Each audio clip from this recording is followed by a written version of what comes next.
So welcome to our LARealestateInvestors.com podcast, formerly the Real Estate Investing Zoom.com. We're affiliated with the LA Real Estate Investors Area Association of Realtors, Lloyd Siegel's monthly event in Culver City.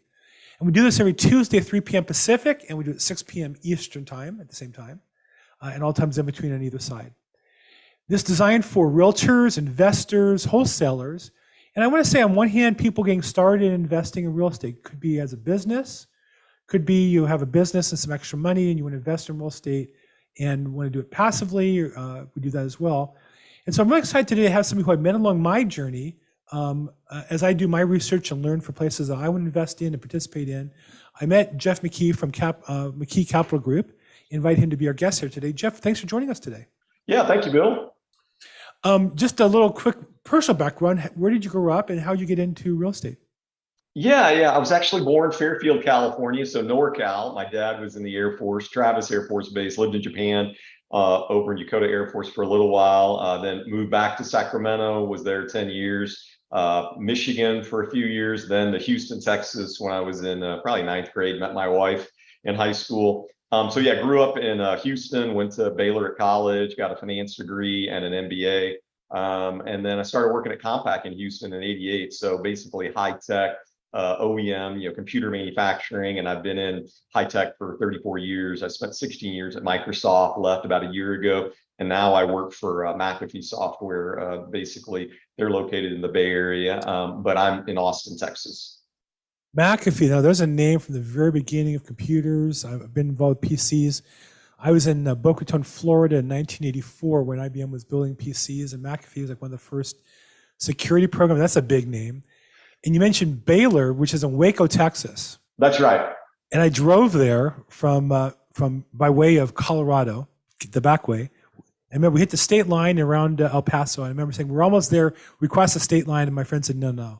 We have a long way to go. I don't know how far it is from El Paso to Waco, but I know it's a long way. God, it seems like 800 miles or something. It's long. It's a long way. Texas is a big state. Yeah. And so you're involved with McAfee as far as your 9 to 5, then you do real estate investment as I have extra money and I want my money to work for me, so we invest in real estate. Exactly. Yep, that's right. So tell me about your pathway. How did you get started in real estate investing?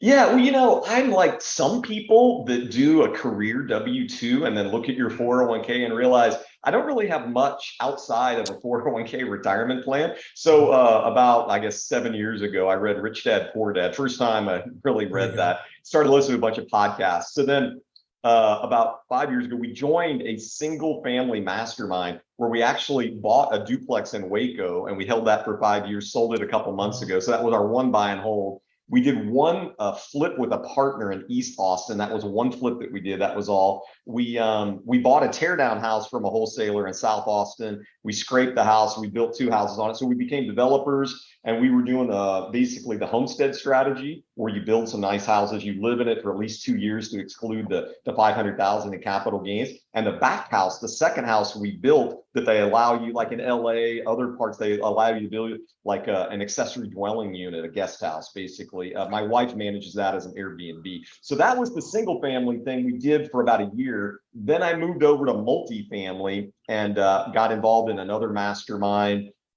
We invested as limited partners in 5 deals, 2 Dallas, 3 San Antonio, because we're based in Austin. So they were all Texas deals. And then did that for a few years, and then we wanted to scale faster. So then we joined another mastermind group to become general partners. And there's about 150 members of this particular group. And then my wife's son and I have been a part of 13 syndications in the last 2 years, about 3,500 apartment doors, about 250, 300 million assets under management. And then, we basically do the middle of the transaction on these large syndications. Wow. Okay. So you start off just doing a house, and next thing you know, here you are doing syndications and still working 9 to 5. That's right. Wow. That's impressive. So let's go back. Rich Dad, Poor Dad is really, I think, responsible for so many people to get started. I'm one of them. What was it about that book that you remember it today? I didn't prompt you for it. What was it about that book that maybe stands out in your mind? What was the one lesson you took away from that got you going forward? I mean, I think it was just thinking about real estate as an investment vehicle to generate passive income, kind of like, Robert Kiyosaki was saying, it's like, hey, you got to look at cash flow. Like even his Maui deal, his first deal, the cash flow like $20 a month. But then, of course, you got the equity and you got the cash flow. So I think it was the cash flow and passively investing outside of, basically Wall Street. So it was the whole concept of Main Street and real assets that you don't have to live in to own. And that was, I guess, somewhat foreign to me because I hadn't really practiced that. But then I quickly read Cash Flow Quadrant and the SBI. I realized I was paying a lot in federal taxes as an employee, and I wanted to get more on the investor side to pay zero. And then I also read Tax-Free Wealth by Tom Wheelwright. And we also had hired tax advisors along the way to help us out because my wife is now a real estate professional after she quit her W-2 job so that we can offset my W-2 with a bunch of real estate losses, which again was a foreign concept to me, 5 years ago. It is amazing when you get real estate losses to offset income, how sweet it is.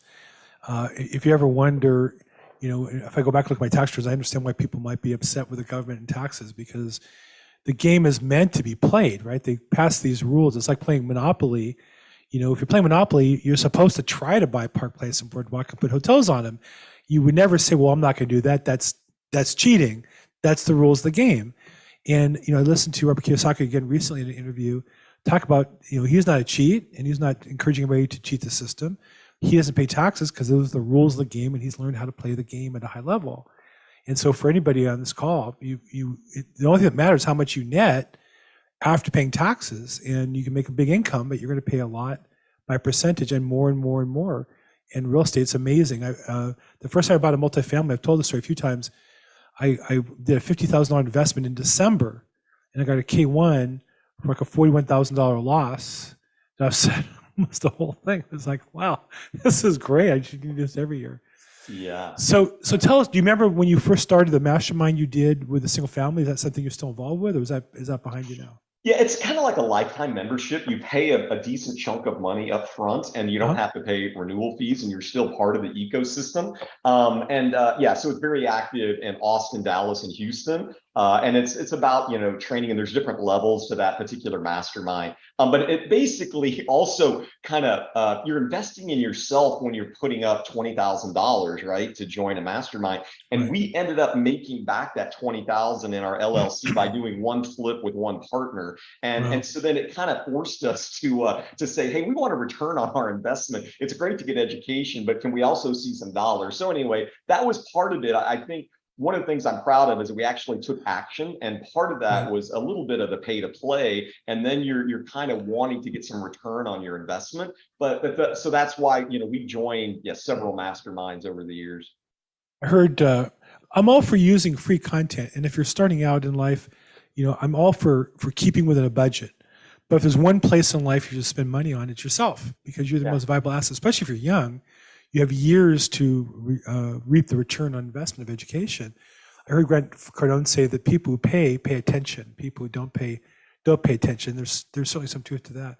Yeah. So is there a particular group, if someone was starting out like you were back then, is that same group still available, or is there a group similar to that you would urge somebody as a starting out investor? And there's a lot of them, and frankly, we're sponsored by a group. The LARealestateInvestors.com has a program here in Los Angeles, and there's some other people they bring in as well. But I find there's multiple flavors. You need to find, like you said, the right people that you connect to and relate to. Is a group that you're involved with still available, or is there an alternative that you recommend for new people? Yeah, I mean, they're mostly a Texas-based group. They're called the Big Dog Group. It's Phil and Shanoa Grove. They're still doing this full time and traveling around Texas and educating people and helping with deals, right? So they also help provide funding and get people started, and they teach you how to do wholesaling and how to do fix and flip and the homestead strategy and all the single family. And they really started in Austin like 2002, 2004. They were doing a lot of fix and flip, but also short sales back then, and through the 2000s, they were getting masters at how to handle short sales and take that over. But then one of the ways people can do in their local community is go to meetup.com and look for some of these single family groups. Now, some of them are also the real estate investment groups. So like I think Chanel is the president of the Austin RIA. And so she has a monthly meeting that's more public. And then after that meeting is over, then there's the private meeting with the members of that. In this case, they call it the Big Dog Group. So when COVID hit, that's why I started this. I used to go to meetings like that. I didn't really want to start my own. I have a full-time business. I'm a real estate broker doing listings and probate, and I have my own investments. But I went there for my lead generation, and I started this call not to create a RIA, but to substitute the lack of meeting people and the lack of camaraderie. And what I tried to do is invite in various RIAs to say, why don't you present what you do to people? And unlike other people, I don't take any money, referral fees. You and I'm just not interested in that. I want to see people succeed, and I know in the long run it'll work out for me. So I appreciate you saying that there's a bunch of them, and this group we market through meetup.com, through several different RIAs. But as well, I want to encourage everybody on the call to find the right group for you. The right group is probably one you meet with personally, I would think, where you develop a relationship with people. Right, exactly.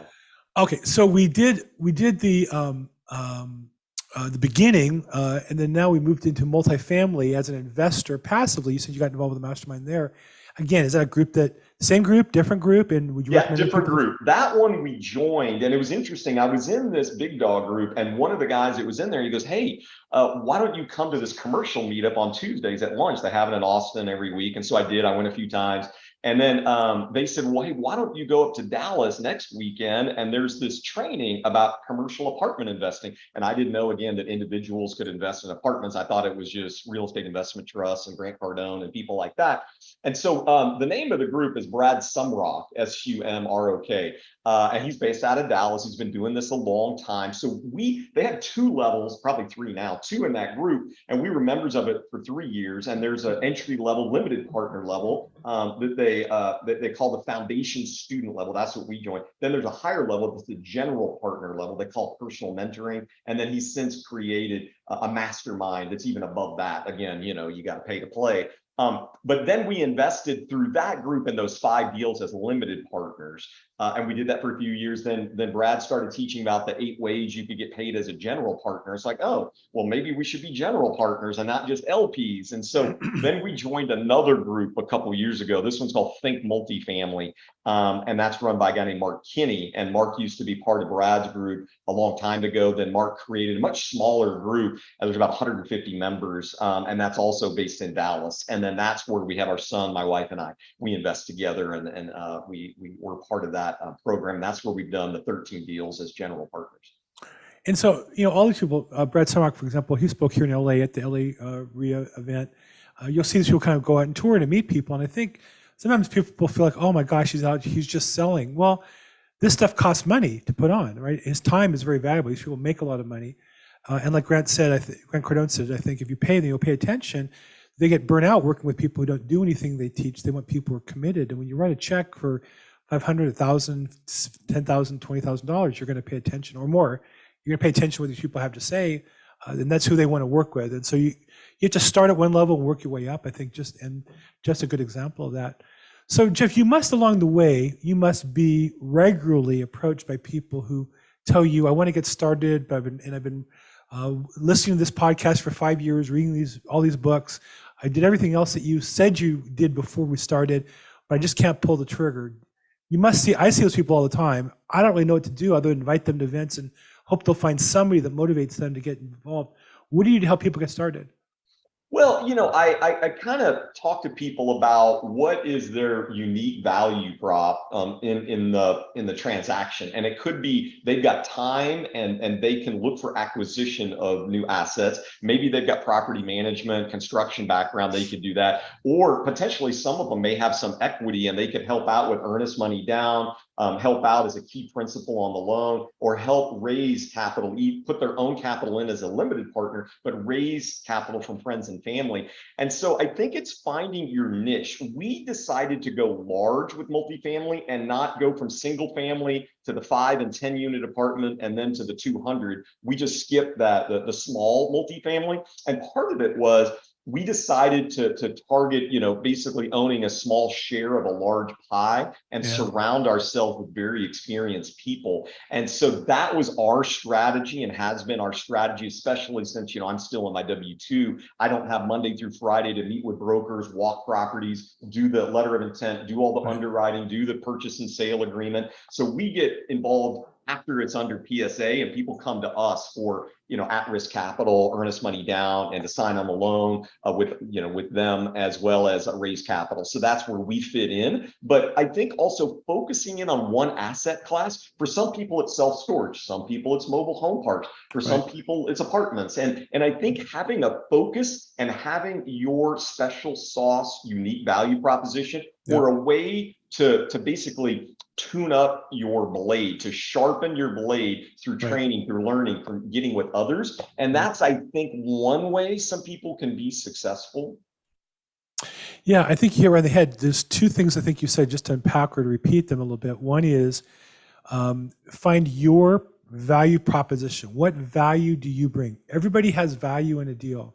The reason why companies put on, or people put on events, is they're looking to meet all kinds of people. Either they bring capital, they bring expertise, or they bring sweat equity or feet or phone calls or some networking to the party. But you have to find out what yours is. And if you don't have any money and you don't yet have expertise, you at least can do the work, and you can along the way learn to add value to yourself, make yourself more valuable over time. And so I think number one, getting clear, and that's the biggest struggle people have, I think. Real estate agents, they think, well, we're all the same. If you think that, you're in real trouble. Find a niche, find a geographic neighborhood or an area, be the master of it, and then you'll find deals you can bring to investors. And the second thing you said is find your niche, the product. And I see so many people going to events and they say, oh, well, storage is great. Oh, wow, multifamily is great. Oh, wow, fix and flip is great. They're all great. They all have their challenges. My brother-in-law runs a publicly traded REIT.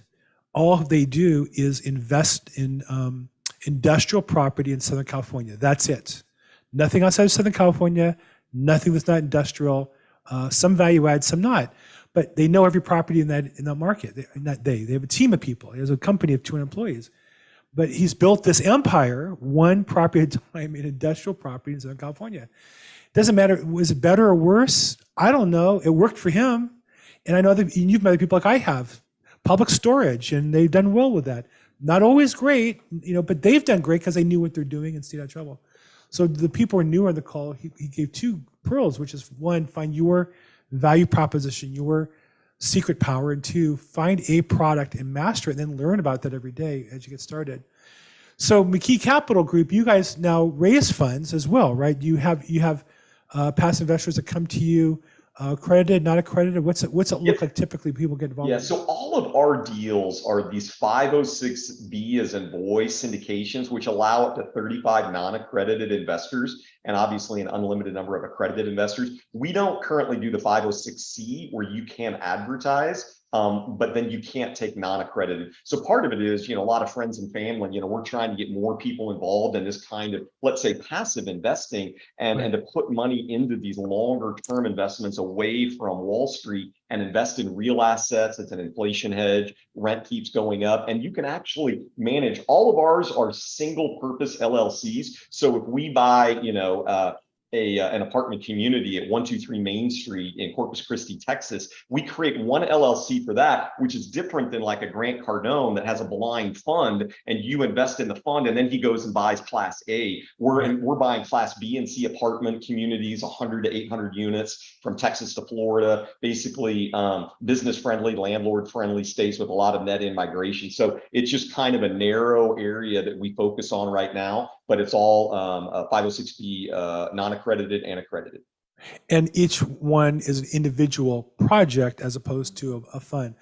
So am I allowed, I've signed up and registered. Am I allowed to talk about it a little bit in general terms, a fund that you sent me recently, or are we not allowed to do that given Oh the yeah, group? I mean, I can talk about our first deal as a GP and the fact that we've sold it, but deals that are already closed, we can talk about. We just can't talk about deals that are I'm actively racing on. Okay. So, well, that's a shame because I'd like to talk about that deal with you, but not today, I guess. Not now during this call publicly. Right. And so the process, so anybody who's interested in investing with you passively, the process is they get to know you. You and I had a phone call. And then from there, they register with you and go online. And then once that process is done, pretty simple, I did it. You send from time to time a project that you guys are raising funds on and say, here's the parameters, here's the oversight of the deal. If you're interested, let's get together. But you actually give some of the financial details of the property.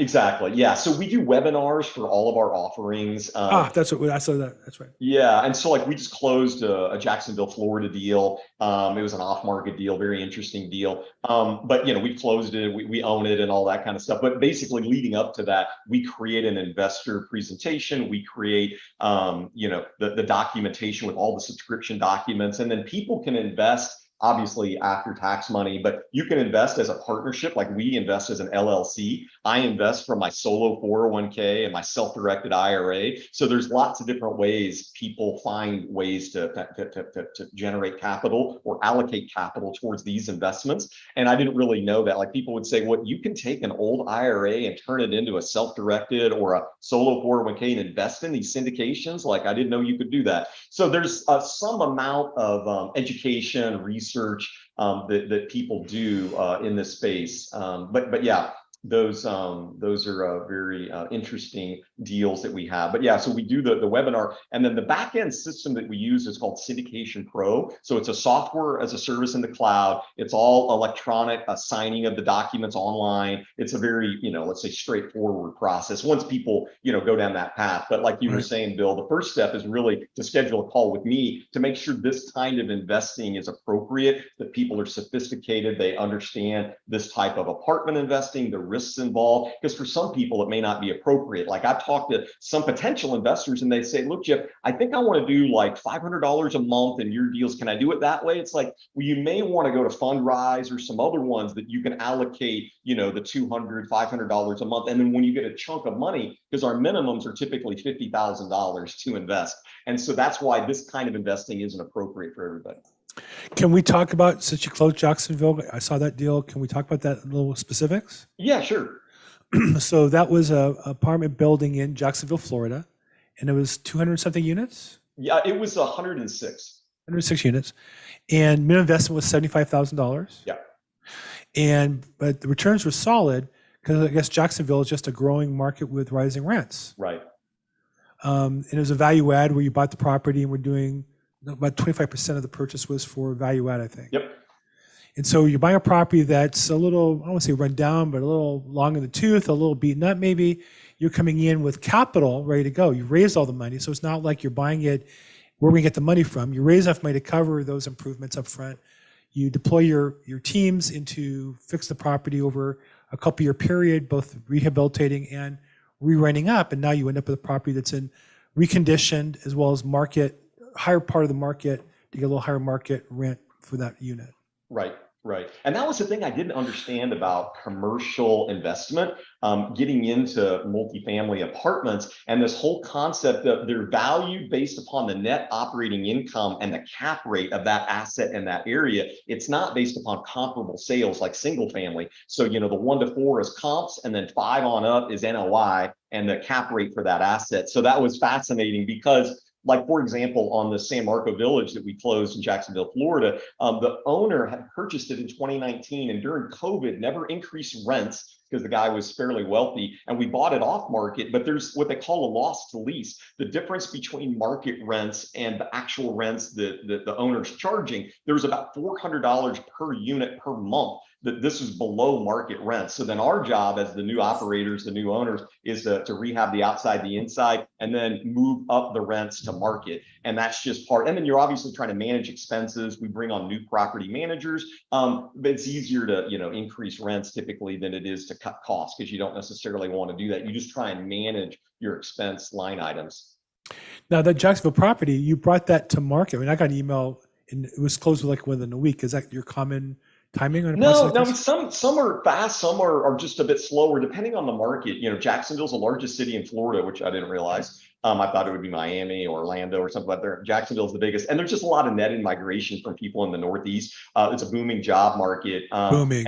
Yeah, and so we have several assets in there in Right. Jacksonville, and we use the same like Res Prop. We use the same property managers, just like Atlanta. We use the same property manager for like 2,500 doors. I was gonna say, so you already have other properties in Jacksonville. That was attractive. The minimum, that one was 75. I'm looking maybe to start with 50 first time with you guys. But so I looked at that. I said, well, it's interesting. I'll take a look at it. And I found it was closed by the time I got around. But that's the market we're in. If it's a good deal, you're talking about double digit returns. If it's a quality property with quality team members, it's gonna move quick, right? Like anything else. Exactly, exactly. Wow. So tell me about the next step, that you move from passive investing into syndication, but you're working full time. Is that because your wife is on this full time, or is she also? She's part-time on multifamily and part-time on the short-term rental that she self-manages. And so she's doing Airbnb and VRBO on that. And then she'll go out and do the due diligence at these properties, whether it's Jacksonville or Fort Worth or Lubbock or Fort Smith, Arkansas, or Jacksonville, North Carolina, outside Camp Lejeune. She'll drive or fly and be part of the team to do the on-the-ground analysis, due diligence Wow. to see if it's something we want to invest in ourselves and raise money for. So that's Wow. where she comes in. And then our son helps with some of the underwriting. Oh, nice. How old's your son? 30. Oh, nice. Wow, how exciting. Okay, look, I could talk to him for hours, but this is supposed to be interactive, so I apologize to anybody who's listening.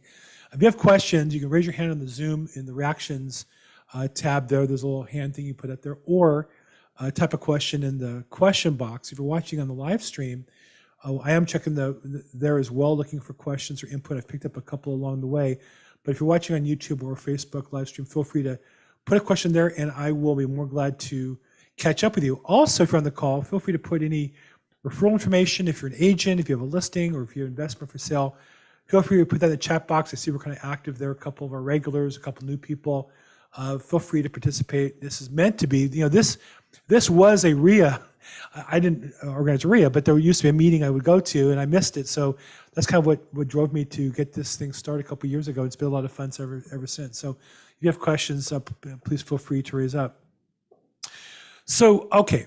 So you're in Jacksonville, you're in Texas, which is where you guys are from. Right. You're in Arkansas. Yeah, we just sold the one in Arkansas. That's the one that we went full cycle on as general partners. So that was a good one. Are you going to go back to Arkansas, do you think? It's a smaller market. We might, yeah. There's our team. I'm not on this particular deal, but there's one in Little Rock that they just closed. Okay. But in general, are you looking for properties in certain outside of Florida and Texas because the market conditions? Right. Yeah. A are lot of forcing my that for you? investors like Texas and Florida, but yeah. So Arkansas, we have a couple in Louisiana, we have a couple in Alabama, we've got a couple in Georgia, then the one in North Carolina, and then Florida. Wow. So obviously, I'm not going to ask you to talk about in depth any mistakes, problems, or challenges, but we all have them along the way. You can't build the business you've done so far without setbacks, but we also at the same time have to have kind of a North Star or process to keep us focused forward. What do you do motivation-wise, mindset-wise to keep yourself focused? You're obviously upbeat. You're very clear on what you're trying to do. And I'm sure your wife's an amazing lady, but the two of you must have somebody that you turn to. Is it a speaker? Is it a motivational book? Is it a process? What do you do to keep yourself on track? Yeah. So another mastermind, I saw that question earlier. Besides the other three that I mentioned, I'm a part of two more. One is GoBundance. And that's from the book Tribe of Millionaires, which I think you could go to Tribe of Millionaires or GoBundance.com. But anyway, that's another one that's like super motivating and a lot of high performers and stuff. So that's an interesting mastermind that I participate in. Obviously, it's a pay to play, so that one has an annual fee. And then I'm part of another one is Kyle Wilson's mastermind. He's got some LA based folks in there as well. And then that's another mindset. It's another one about encouraging others. And that one, they're in different industries. It's not just all about real estate. Same with GoBundance. It's typically 30, 40% real estate people. And then the rest of them are doctors, lawyers, musicians, actors. We got people in Hollywood that are part of Kyle Wilson's mastermind. But yeah, then also am part of a best-selling book that came out from Kyle Wilson's group. I wrote a chapter in his best-selling book last year about how to scale from single-family investing to multifamily. And so then I have that book for a free download on my McKee Capital Group website. But yeah, that nice. I didn't ever think I'd be a best-selling author, and lo and behold, you're a best-selling author on top of everything else. Well, that's exciting. Isn't it interesting how all these networking groups, about 34% of real estate people? What do you think? Because it's not the 34% of the businesses in America are real estate. Yeah. Maybe 34% of the wealth in America.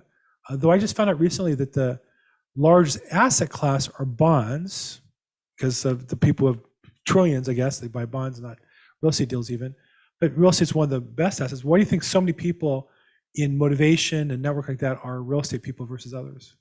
Yeah. I mean, I think they can see the value of real estate, the long-term investing, because honestly, it saved me quite a bit. Like I was thinking in March of 2020 when COVID first happened, if I was all in the stock market, I probably would have hit sell. But when you're in multifamily, you can't do that. And so lo and behold, like 6 weeks later, things, changed. But so I think it's prevented me from being too short-sighted, and I think that's the way with like Berkshire Hathaway and Warren Buffett and people that have a really long-term vision. But I think real estate is a vehicle that many people understand. It's physical. You can, in some cases, manage that, or at least go through the people that are managing it. It's not some obscure security or hedge fund or something that you don't really know exactly how it works. And so that's why I think a lot of people are attracted to real estate. And then obviously, you can house hack, you can buy the fourplex, live in one, rent out the other three, you own it for a year, you basically move out, you go do it again somewhere else. And now that's a rental property, you're house hacking again. There's a lot of innovative ways in real estate people can make money.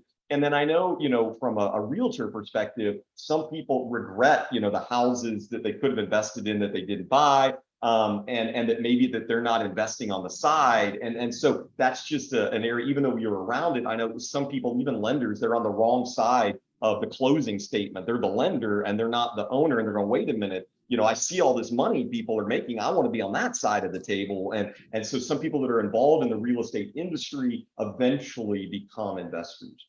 That was me. I was a lender and I was on the wrong side of the deal too often.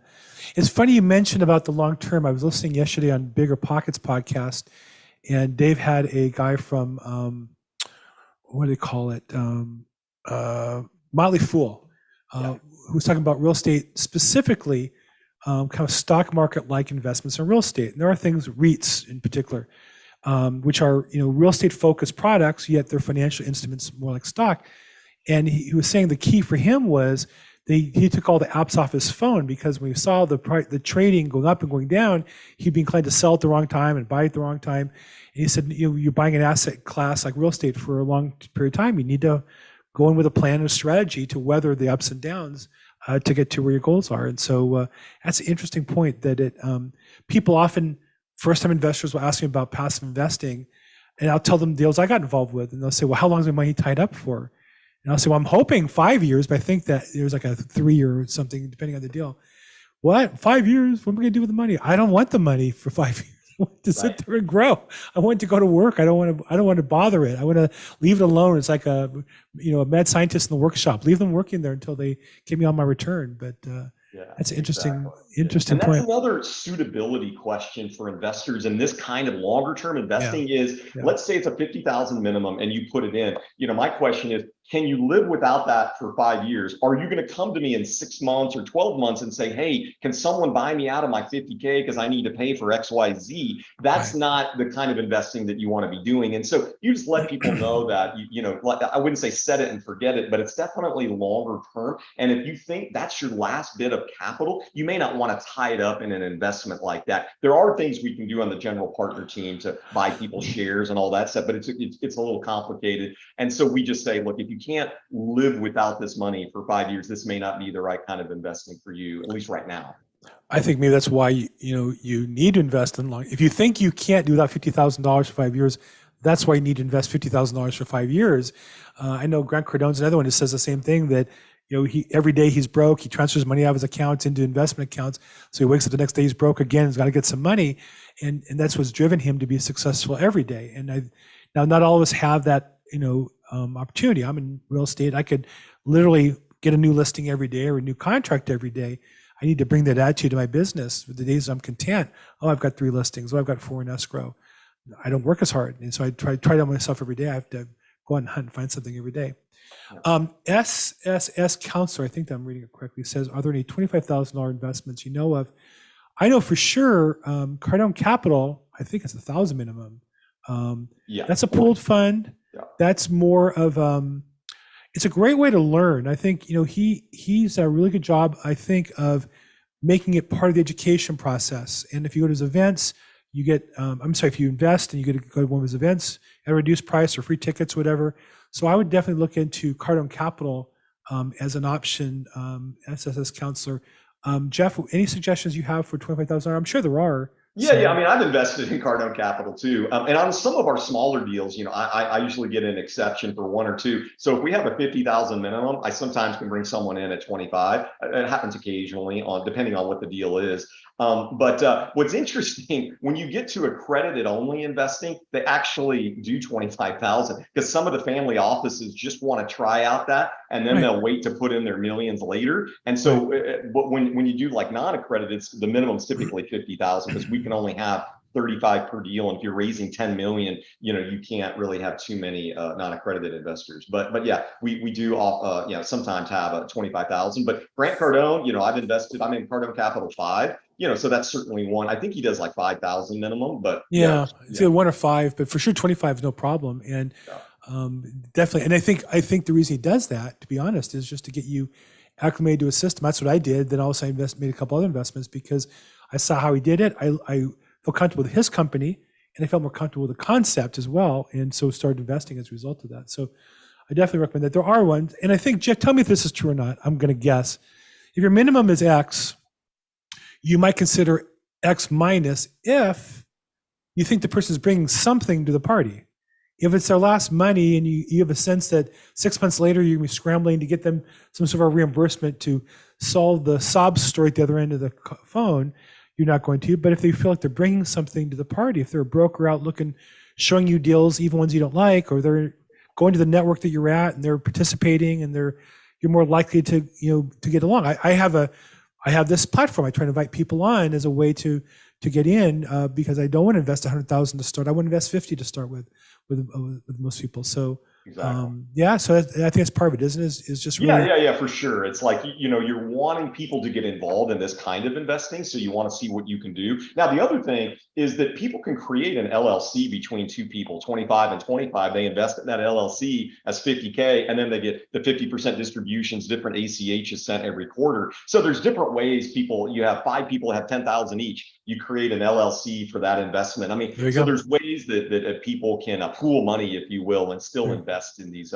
syndications. Oh, and back to the REIT discussion, I have invested in REITs in the past. The one thing I found I didn't like was I didn't get the depreciation benefit that I do as a retail investor in these kind of syndications. So anyway, that was one of my pet peeves about REITs. I'm with you. Now, I'll say that my brother-in-law has done an amazing job. And, I do like the story of industrial property in Southern California. And they just have a handle on that market that's unique, I think. So, but in general, I don't think REITs are really, it's not really real estate. It's like a stock market play, but the company happens to invest in real estate and you're playing along with it. It's different in that, unlike stocks, they have to distribute their money. I like that part.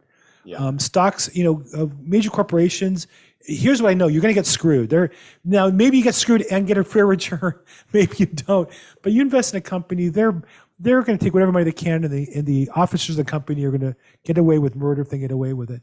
REITs are different. They have to distribute certain amounts, and they're. But in general, you're right. You don't get the depreciation for sure. Okay, good. So, and then in the chat box, Jeff put, thank you. I didn't catch that till later. The different masterminds that he's been involved with. Think Multifamily, Sunrock is Brad Sunrock, Big Dog Single Family Group in Austin, Go Abundance, and Kyle Wilson's mastermind. Very nice. Thank you so much for doing that. Okay, other questions, comments? Who here has an investment question, challenge, problem, wants to get started? They're at the edge of the high dive. And we're going to push you off and get you to commit here. Anybody interested in participating with us? So there you go, Liana. You gonna jump in today? Where are you going to invest in today? Who are you going to? Well, I am just right now. I'm not financially prepared, but I am educating myself as much as possible. Okay. And listening. I'm on information overload, but I think that's a good thing, right? I learned about REITs today, and somebody who actually, Adam Bouton or something, who did senior housing, and he like built it up within 18 months. So I'm just listening, taking it in, and trying to figure out, I know that there are opportunities that do exist where if I don't really have the funds for it, I'm a realtor, so I'm working towards it, and things can change overnight. But in the meantime, I know people have become really resourceful. So I'm like, I can do this. Yes. But I'm very overwhelmed. I don't know where to start. Like right now, I'd like that you said Cardone Capital kind of makes it a little bit. $5,000. Take your next commission, just take the first 5,000 and invest there before you even think about it. And that way the money's there, it's invested, you can't get it back. Okay. And you'll learn. I think that's a great place to start. And then I bring the properties, like my ideas, or I'm investing in what somebody else has brought to the table. Well, I'm not here to pitch Cardone Capital, but I think it's a great place to start and learn both. Okay. He has a fund, and you're investing. He has different ways to invest, but for beginners, he has a fund that I think is a minimum of 5,000. It might be one, but at least 5,000 for sure, that you can start with, and you're buying a piece of a fund of multiple properties. So on the website, you register there, and then they'll show you the properties that he's invested in, and you have a small piece of this huge thing that they buy, they manage them, they do do the fix up on the property. He has his own branding. He brands his properties now 10x. I'm seeing that more and more in multifamily, where bigger companies are now starting to create a brand for their marketing to tenants in different markets that they become significant in. So they do all that. You're basically just investing with him and going for the ride. And I believe that if you invest 5,000, you get a free ticket to one of his real estate boot camps, if I remember correctly, in Florida. So if you're so kind, Linda, Liana, where do you sell real estate? I live in LA. I sell in LA and in Indianapolis, but my goal is to basically, and I don't know what kind of syndication this is, but to find the deals and pitch it to investors who will. Right, but to do that, you got to do it yourself first and learn the process. So I'm in LA as well, but I go to Florida for grants event is one option. But I just found that I learned a lot there. If I was looking to syndicate, the first thing I would do was invest in another syndicator and watch what they do and learn. And that's what Jeff does. They do syndication as well. So again, I don't know if it's suitable for you now, but you might want to, learn, pay attention, show up at his webinar, learn about their projects, invest with them when you can, because nobody's going to invest with you if you're not investing yourself in. They want to know you have money in the deal. Okay, perfect. So he has a podcast, obviously. So Jeff has a webinar. You can go to Jeff's website is Jeff. Yeah, just McKeeCapitalGroup.com. And then, I've got a place where you can schedule a call, and then you get access to the site, and we talk about, what you're looking to invest in. That's one way to do that. And there's tons of free resources on the site as well. There's a short video that explains multifamily investing, syndications, McKee Capital Group. And then there's a bunch of blogs. I put out blogs usually once a week about multifamily investing, solo 401ks, all kinds of fun stuff. And do you guys think do you think it's more beneficial? And I know it depends on everyone's niche, but is it more beneficial to go for the single family route, or is it should I get on the thought process of multifamily? Yes, you should decide. I should what? You should decide for yourself. I think it's Jeff, I'll let you answer that, but I would say as well, but I would say there's two aspects to this question for you. One is you're a real estate agent. So you have to learn a product to sell to your clients. And the second is where is a suitable investment for you to make personally. So I'll just say personally, I live in LA. I am not going to buy a house to fix up here in LA. I'm too busy. I got a real estate business I'm running. The houses I can afford to fix and flip for the most part in places I don't want to go at night. Right. So I'm just too busy to deal with that. So I rather invest in a place with somebody like a Jeff who's experienced and knowledgeable and has multiple units. I can take a small piece and ride along with him and make some money.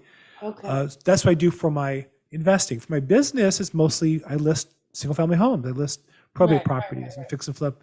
So for you personally to invest in, are you going to fix and flip? Is that what you want to do as a realtor? Is that what you want to do as an investor, and learn how to? That's for everybody in the call. Learn how to I do want all to that. rent.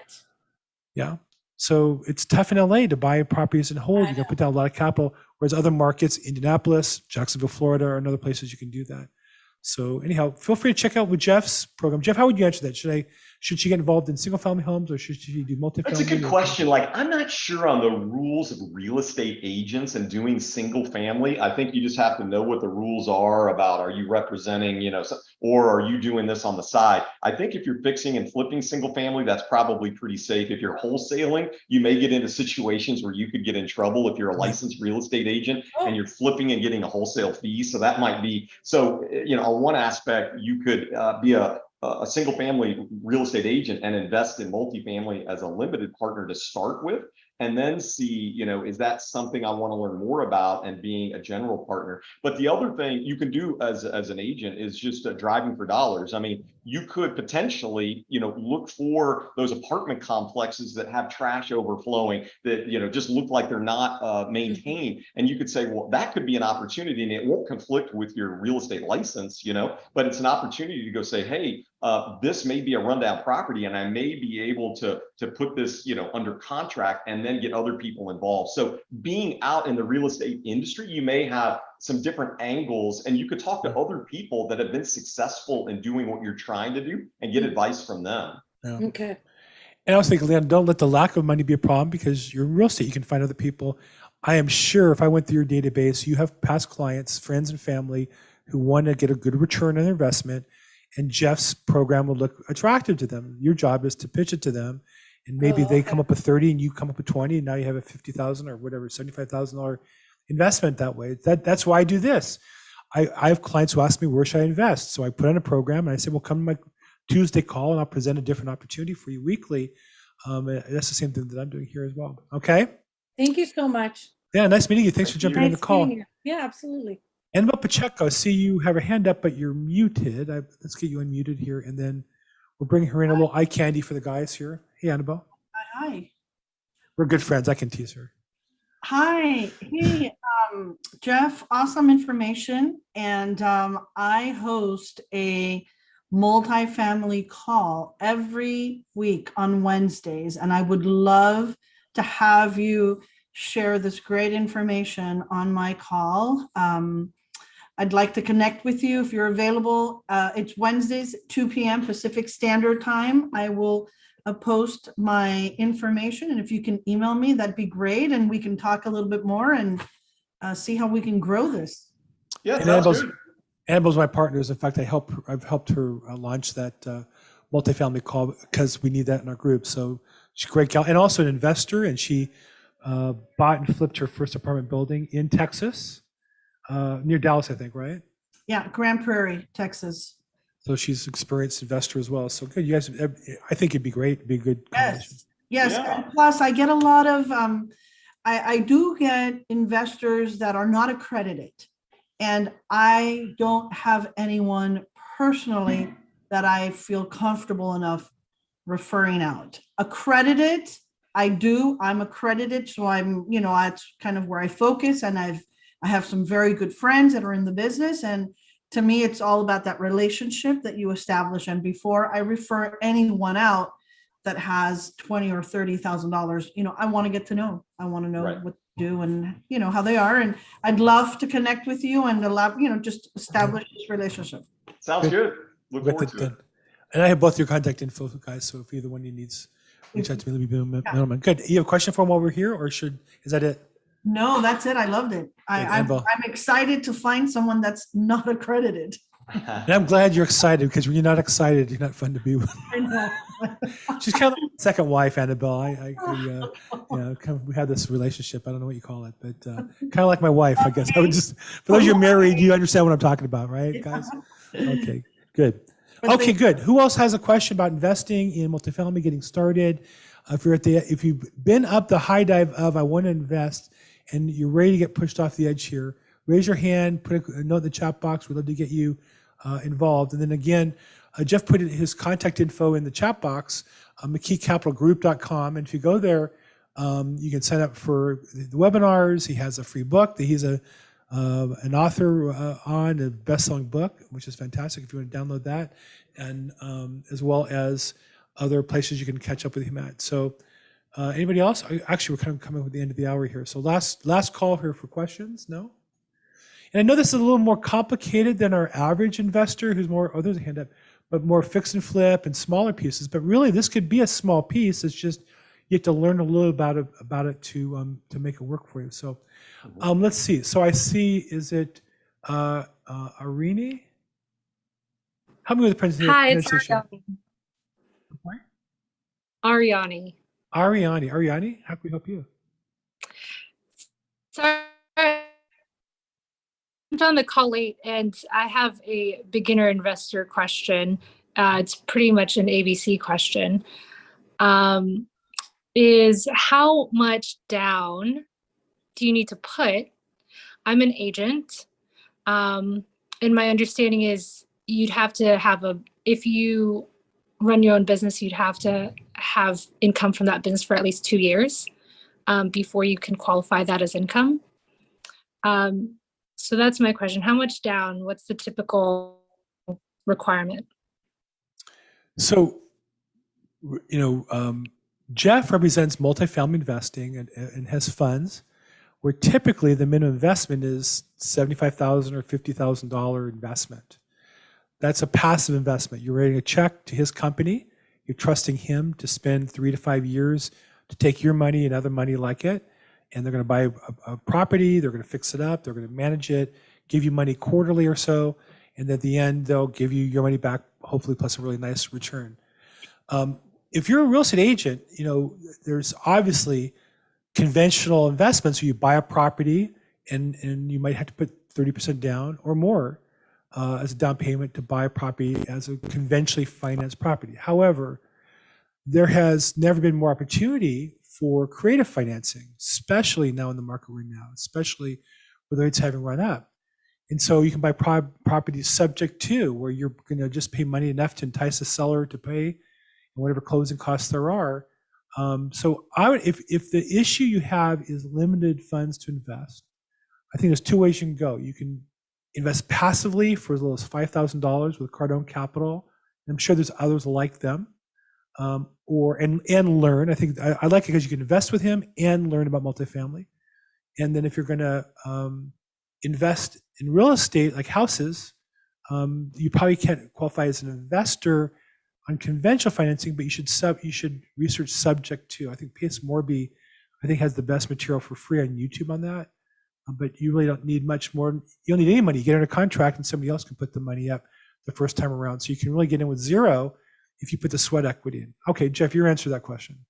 Yeah, I would say something similar to that, Bill. There's also a notion of seller financing, whether it's single family, multifamily, and there are some people that are motivated not to realize a capital gain all at once. And especially commercial properties, they might want to spread that out over time. And so you can sometimes just do seller financing and get them, you sign a note and then you take over the ownership of it. And there's different creative ways to get into single family, multifamily, based upon the financing. And then the other thing, I've done is I've used hard money before, right? You're paying 2 points and 12% interest on the money that you have out. They'll fund the purchase, they'll fund the rehab, and you're paying, but then you're also realizing a lot, hopefully, by the time you're done selling. And then again, that's more of a short-term capital gain, which is another downside because you want to hold it a year and a day to get long-term capital gains. But if you're looking to raise capital, fix and flipping can be one way to do it. And you go to hard money lenders, it's a bit expensive, but you typically have some big margin on these things when you're doing your analysis, your underwriting.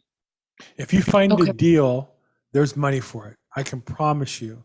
If you can't find money for it, it's either you don't know how to look for it or it's not really a deal. But I assure you, you find a deal, there'll be money for you to finance the deal one way or another. And is the subtext for finding a deal basically fixer-uppers? Well, now Jeff works in the multifamily space where, because the competitive pressures most commonly to get good returns, they have to buy something and do something to make it better, to raise the rents, to make it attractive to investors, right? Okay. In single family homes, the answer is most commonly yes, because who's selling? Somebody who has to sell. Why would you have to sell? Does anybody have to sell a perfectly tricked out, up to date, modern, well-maintained $4 million house in Brentwood? No, they don't need to sell. It's almost always going to be something that's run down to bed, or systems are breaking, or they're older, or they don't live there. Got it. There's a notion of like a light value add and a deep value add. When you get into multifamily, one of the things we look for is like aluminum wiring, like before 1970, that causes a lot of remediation, cast iron. And so there's some things we may want to buy a newer asset to mitigate our risk and cost associating with something like that. But that's just another thing to look at. You might want to start out with a lighter value add single family instead of a real deep value add, because sometimes those can just require a lot of money and the holding costs eat away the profit. If you do the light value add, you basically add some value. And it could be, carpet paint, things like that, countertops, maybe, redo the countertops a little bit instead of, anyway, so there's ways that you can get into some of those with a light value add that may be something less risky, and you can turn those quicker. Yeah. I look for what I call lipstick flips. If I can buy a property, I'm a broker, so I'm buying and looking for listings all the time. Occasionally I'll find something that all I have to do is junk it out and clean it up, take photos, and put it on the market. So I got junk, Molly maids, photographer, put it on the market and make a profit. I'll do that. And I can finance that myself and easily find money if I need it. You find those kind of deals, they're financeable. Call me up. I'll be more glad to walk you through it or finance it for you or partner with you on the deal. Those deals are easy. When there's money made, there's definitely money to lend on it. Okay. Thank you both, Bill and Jeff. Thanks for coming. Thank you. Okay. So one question we got asked was, are you doing anything in person?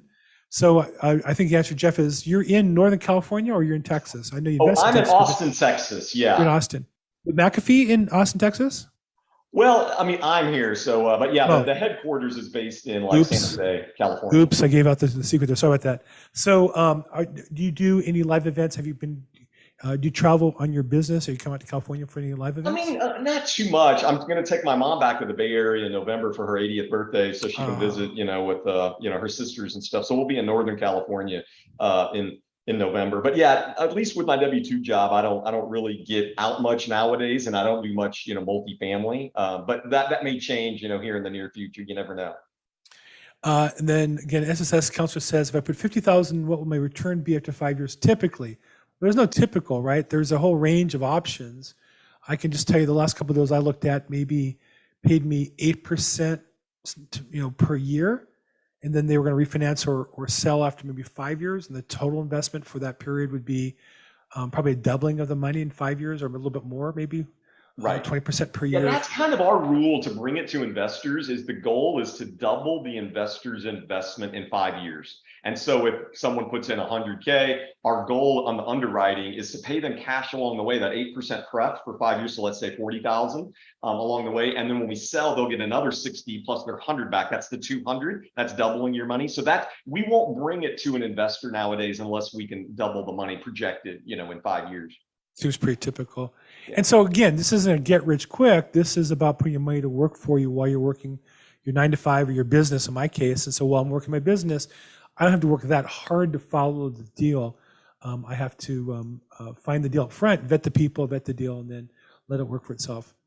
Most returns invested being sent out via checks or ACH. Mine are ACH.